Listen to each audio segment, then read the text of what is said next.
episode on No Line, No Bull. Today we got Mr. Wade Simmons. Just checking out his resume. He wears a few hats. You tell him a little bit about yourself, Mr. Wade Simmons. Oh, sure. I'm Wade Simmons. I'm an independent filmmaker of 9 years. Also a funeral service worker going on 16 years, and I also trained for pro wrestling. So a jack of all trades and a master in none. We see. You was born and raised Chicago? Absolutely, yeah. Well, what part of the city? So I was originally born on the west side in the Humboldt Park area. I grew up between Lawndale and the Humboldt Park area, went to Jensen. That's kind of where I found my love for being a filmmaker. Mm-hmm. I always brought my video camera to school and working with some of the other students, like making up cartoon characters and stuff.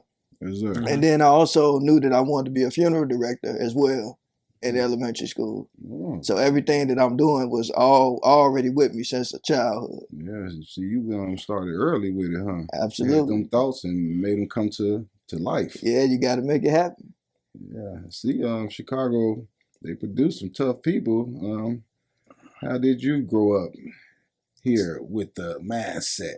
Oh, well, for me, I wasn't. I was never like a person like into the streets. Mm-hmm. I got relatives that were, but right.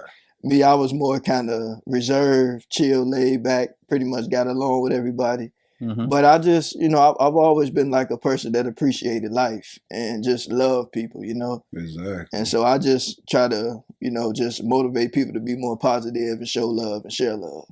Yeah, I got that kind of from you when we first spoke and stuff. Then I went on your Instagram. I saw you had that type of spirit. Yeah. First dream as a kid, was it wrestling, film, or something else? It was actually filmmaking because one of my favorite movies was The Crooklins, Spike Lee. Mm-hmm. When I seen that movie as a child, I fell in love with it. And I'm like, you know what? I would love to spend my life doing that. And then the funeral business kind of as well, because I was always kind of curious about death. And I remember when I was younger, I had I don't really like to say out of body experience, but mm-hmm. kind of like a near death type of thing. And so that kind of showed me God was real and, it wasn't nothing to be afraid of. And so it just kind of made me curious about that. Okay.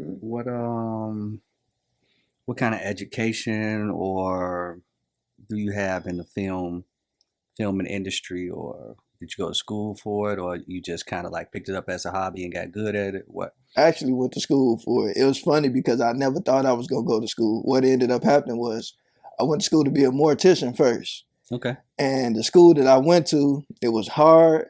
I didn't know, I had finally, got through it by the grace of God. But once I got to the end of it, we had to take these exit exams. And so I was like, man, if I don't pass this exit exam, I better look to do something else. So mm-hmm. I went to Vegas to work with my uncle because he has a plumbing business. Okay. And I'm like, this is my family thing, but it's not me. So I'm like, I got to do something I like. So I remember praying. I'm like, God, what I'm going to do? And then I'm like, you know what? I'm going to go to film school. Nope. Right when I went to film school, I passed the funeral director part of the test. It was just crazy how everything happened. Check that cool stuff out, man. Yeah. That's what's up.